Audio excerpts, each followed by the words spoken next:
بسم اللہ الرحمن الرحیم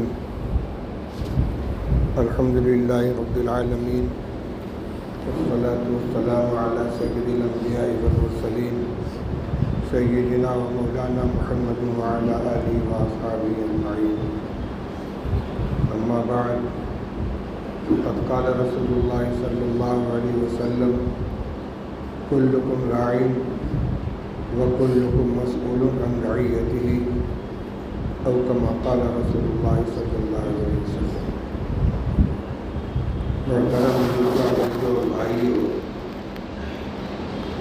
ایک بات کا یہ احساس ہو رہا ہے کہ آج کل گھریلو تربیت کا ماحول بالکل ختم ہوتا جا رہا ہے۔ کہا جاتا ہے کہ ماں کی گود پہلی درسگاہ ہے، پہلی تربیت گاہ ہے۔ بچہ اسکول میں مدرسے میں بعد میں جاتا ہے، لیکن مدرسہ جانے کی عمر تک 4 سال 5 سال کا جو وقفہ ہے، اس کا سارا وقت اپنی ماں، بہن، باپ، بھائی ان کے درمیان گزرتا ہے، اور یہی عمر ہوتی ہے سیکھنے کی۔ زبان بھی بچہ انہی کے درمیان سیکھتا ہے، لب و لہجہ بھی انہی سے سیکھتا ہے، گفتگو کا انداز بھی انہیں سے سیکھتا ہے، کھانے پینے کا طریقہ بھی انہیں سے سیکھتا ہے، اور اسی کے ساتھ ساتھ اچھی یا بری عادتیں بھی بچہ اپنے گھر کے اندر ہی سیکھتا ہے۔ یہ زمانہ انتہائی اہم ہے۔ اس زمانے میں اگر بچے کی صحیح تربیت کر دی گئی، اس کا مزاج بنا دیا گیا، تو آگے اس کی اصلاح آسان ہوگی اور اس میں کوئی دشواری نہیں ہوگی۔ لیکن اگر اس عمر میں جو شعور کی عمر تک پہنچنے کا زمانہ ہے اور اس کے بعد بالغ ہونے تک کا زمانہ ہے، اس میں بچوں کی طرف سے لاپرواہی برتی گئی اور ان کی تربیت کا خیال نہیں کیا گیا، اور خدا نخواستہ وہ کسی غلط لائن پر پڑ گئے، تو پھر ان کی اصلاح ہونا ناممکن نہیں تو مشکل بہت زیادہ ہے۔ آج کچھ اپنی مشغولیات کی وجہ سے اور بڑی حد تک ملٹی میڈیا موبائل کی وجہ سے یہ ماحول ختم ہو رہا ہے۔ گھر میں جتنی دیر گھر کا ذمہ دار بیٹھا ہے، اس کے ہاتھ میں موبائل ہے، وہ کسی گوشے میں بیٹھا ہوا اس کو دیکھ رہا ہے۔ ماں ہیں، بہنیں ہیں، ان کے ہاتھ میں موبائل ہے، وہ اپنے کام میں لگی ہوئی ہیں، اور بچوں کو بھی موقع ملا وہ بھی موبائل لے کر کہیں بیٹھ گئے۔ بلکہ آج تو شیرخوار بچوں کو چپ کرانے کے لیے ان کے ہاتھ میں موبائل تھمایا جاتا ہے۔ چھوٹے چھوٹے بچے جو موبائل کی حقیقت سے بھی واقف نہ ہو، وہ بھی موبائل سے کھیلتے ہیں۔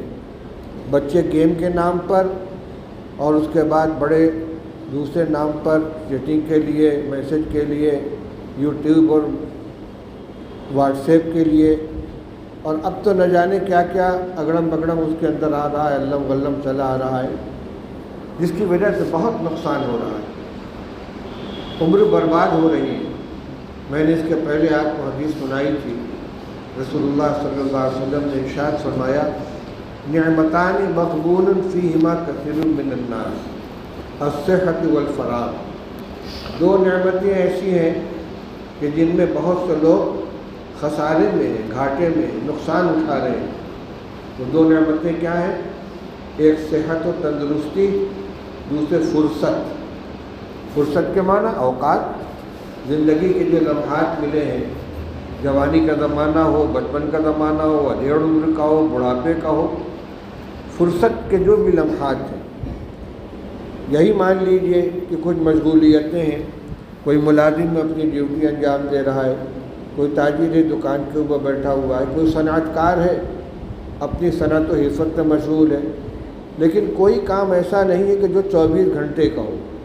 کچھ وقت کے بعد فرصت ملتی ہی ہے، جو وقت آدمی اپنے اہل و عیال کے اندر گزارتا ہے، یہ وقت بڑا قیمتی ہے۔ بچوں کی صحیح تربیت کرنی چاہیے۔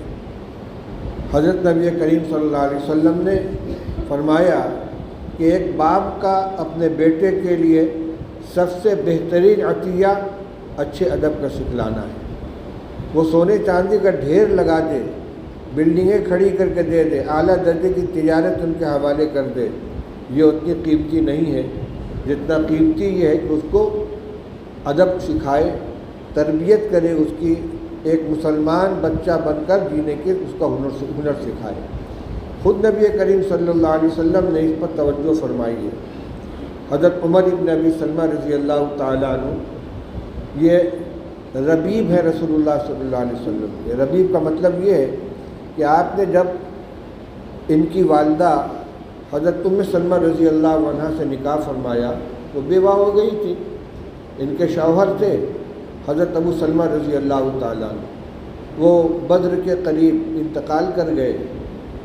وہ پھر ان کی بیوہ سے یعنی ام سلمہ رضی اللہ عنہ سے رسول اللہ صلی اللہ علیہ وسلم نے نکاح فرما لیا۔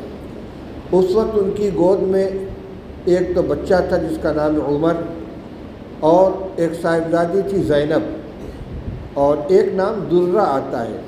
اب یا تو درہ انہی زینب کا دوسرا نام ہے یا وہ ایک بیٹی اور ہے، تو دو بیٹیاں ایک بیٹی ہو گئی۔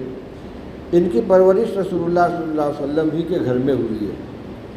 وہ فرماتے ہیں کہ میں رسول اللہ صلی اللہ علیہ وسلم کی گود میں پرورش پاتا تھا۔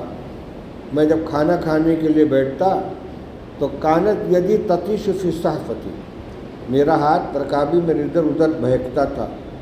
تو رسول اللہ صلی اللہ علیہ وسلم نے فرمایا یا بنیا کل بسم اللہ وکل بیمینک وکل مما یلیک، بیٹے بسم اللہ پڑھ کر کھانا کھایا کرو، داہنے ہاتھ سے کھانا کھایا کرو اور اپنے قریب سے کھاؤ، اگر رکابی ہے بڑا برتن ہے تو اپنے آگے سے کھاؤ۔ فرماتے فما زالت تلک طعمتی، ایک مرتبہ آپ نے مجھ کو سمجھا دیا، پوری زندگی میرے کھانے کا یہی طریقہ رہا ہے۔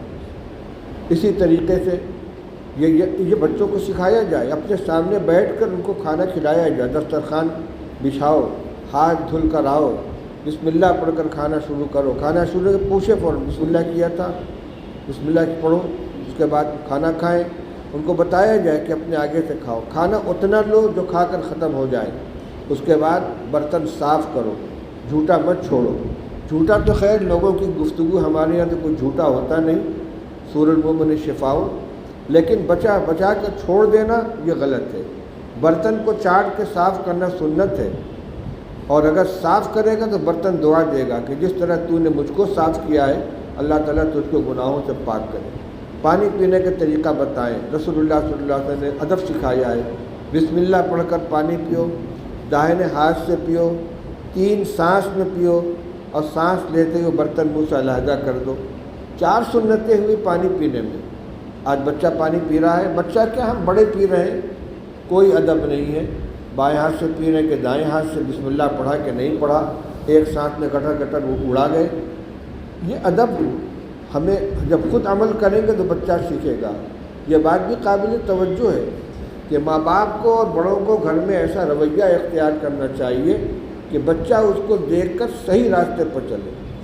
باپ گالی بکے گا بچہ بھی گالی سیکھے گا، جھوٹ بولے گا بچہ بھی جھوٹ بولے گا، اگر خدا نخواستہ کوئی غلط کام کرے گا بچہ اس کو پکڑے گا، اس کی عادت بنے گی۔ اسی لیے بچوں کے سامنے کوئی ایسی حرکت کرنا کہ جس کا اثر ان کے مزاج پہ پڑے یہ غلط ہے۔ رسول اللہ صلی اللہ علیہ وسلم تشریف فرما تھے، ایک خاتون نے اپنے بچے سے فرمایا تعال اعطک، یہاں میں تم کو کچھ دوں گی۔ رسول اللہ صلی اللہ علیہ وسلم نے فرمایا ماذا اردت ان تعطی، جب تم نے کہا تاؤ میں تم کو چیز دوں تو کیا چیز دینے کا ارادہ تھا؟ کہنے لگی اردت ان اعطی تمرۃ، میرے جی میں یہ تھا کہ بچہ آئے گا تو اس کو ایک چھہارا دوں گی۔ آج فرمایا اما انک لو لم تعطی لکتبت علیک کذبۃ، تم اگر اس کو چھہارا نہ دیتی تو تمہارے نامہ اعمال میں ایک جھوٹ لکھا جاتا۔ آج بچوں کو کے ساتھ اس طرح کی کتنی باتیں کہی جاتی ہیں، جھوٹ بولا جاتا ہے، اس کو جھوٹ سمجھا بھی نہیں جاتا۔ اچھا بچہ جب یہ دیکھے گا مجھ سے کہا کہ آؤ تم کو چیز دوں، اور جب قریب پہنچا تو مٹھی کھول دی کچھ نہیں، وہی سیکھے گا۔ یہی حرکت تو خود کرے گا، جھوٹ بولتے ہوئے دیکھے گا تو جھوٹ بولے گا، اس کے سامنے دوسروں کی شکایت کی جائے گی، غیبت کی جائے گی، وہ غیبت کا عادی بنے گا۔ اسی لیے بچوں کے سامنے کوئی ایسی اوچھی حرکت کرنا، گالی بکنا، کوئی نامناسب کام کرنا یہ ان کی تربیت کے خلاف، خود تو گناہ ہے ہی لیکن اس کا اثر بچوں کے اوپر پڑتا ہے۔ اس لیے میں یہ یاد دہانی کرانا چاہتا ہوں، اللہ تعالیٰ مجھے بھی توفیق عطا فرمائے اور آپ سب کو بھی۔ یہ بچے ہمارے پاس امانت ہیں، رسول اللہ صلی اللہ علیہ وسلم نے ارشاد فرمایا کلکم راعٍ وکلکم مسئول عن رعیتہ، تم میں کا ہر ایک ذمہ دار ہے اور ہر ایک سے اس کے ماتحت کے بارے میں سوال کیا جائے گا۔ سوال کس چیز کا ہے؟ صرف کھانے پینے کپڑے مکان کا نہیں ہے، اس کو تو ہر انسان اپنی ضرورت سمجھتا ہے۔ اس میں مسلم اور غیر مسلم کا بھی فرق نہیں ہے۔ ایک غیر مسلم بھی سمجھتا ہے کہ اپنی اولاد کے کھانے کپڑے رہائش، اس کی شادی بیاہ، اس کے علاج، اس کی تعلیم یہ ہماری ذمہ داری ہے، بغیر کسی کی توجہ دلائے ہوئے وہ خود کرتا ہے، اپنی ذمہ داری سمجھتا ہے۔ ہم میں اور ان میں کیا فرق ہے؟ وہ صرف دنیاوی ضرورتوں کو اپنی ذمہ داری سمجھتے ہیں، اس کو پورا کرتے ہیں، لیکن ایک مسلمان کے لیے اس سے زیادہ اہم یہ ہے کہ بچے کو مسلمان بن کر جینا سکھائیں، اس کو دعائیں سکھلائیں۔ گھر میں آئے تو کہو بیٹا سلام کر کے آیا کرو، کوئی چیز دے کو جزاک اللہ بولو، کوئی اچھی چیز الحمدللہ بولو بیٹا، یہ دعائیں ہیں کو سکھلایا جائے۔ کسی کا انتقال ہو گیا، کوئی حادثہ ہو تو ویسے موقع پر انا للہ پڑھا جاتا ہے، چھینک آئے تو الحمدللہ بولو، اس کے بعد اگر کسی کو چھینک آئے اس نے الحمدللہ، اس سے کو یرحمک اللہ بولو۔ یہ تعلیم کا زمانہ ہے اور بچے بہت تیز پکڑتے ہیں، بہت تیز اخذ کرتے ہیں، ان کا ذہن بہت اخاذ ہوتا ہے، اچھی عادتوں کو بھی سیکھتے ہیں، بری عادتوں کو بھی سیکھتے ہیں۔ اس لیے ہمیں اس کی طرف توجہ کرنی چاہیے۔ گھر کے دادا ہیں تو اپنے پوتوں کو دیکھیں، نانا ہے تو نواسوں کو دیکھیں، نواسیوں کو دیکھیں، باپ ہے تو اپنی اولاد بیٹوں بیٹی کو بچوں کو دیکھیں، بچیوں کو دیکھیں، ان کی تربیت پر نگاہ رکھیں۔ اور اگر تربیت نہیں کریں گے تو آج دیکھ لیجئے کس تیزی کے ساتھ ہمارے ایمان جا رہا ہے، ارتداد پھیل رہا ہے، الحاد پھیل رہا ہے، بچے تشکیک کے شکار ہو رہے ہیں۔ اسی کا ایک جز یہ بھی ہے کہ گھر میں کچھ وقت فارغ کر کے کوئی دینی کتاب پڑھی جائے، فضائل اعمال ہے، بہشتی زیور ہے، یا حضرت تھانوی رحمۃ اللہ علیہ کے مواعظ ہیں، فضائل جو جزاء الاعمال ہے، اور اغلاط العوام ہے، اصلاح الرسوم ہے، اس طرح کی کتابیں ہیں حضرت تھانوی رحمۃ اللہ علیہ گھروں میں پڑھنے کی۔ عورتوں میں پڑھنے کے لیے چھوٹی چھوٹی کتابیں ہیں، مسلم خواتین کے 20 سبق، چھوٹا سا رسالہ ہے، بچیوں کو پڑھ کر سنایا جائے۔ ازواج مطہرات، امت مسلمہ کی مائیں، بچیوں کو پڑھ کر سنایا جائے۔ اسی طرح تحفہ خواتین، یہ سب ہمارے علماء کی لکھی ہوئی کتابیں ہیں گھریلو تربیت کے لیے، اس لیے ان کتابوں کی گھر میں خواندگی ہونی چاہیے تاکہ ان کی صحیح تربیت ہو۔ اللہ تعالیٰ ہم سب کو عمل کرنے کی توفیق عطا فرمائے۔ وآخر دعوانا الحمدللہ رب العالمین۔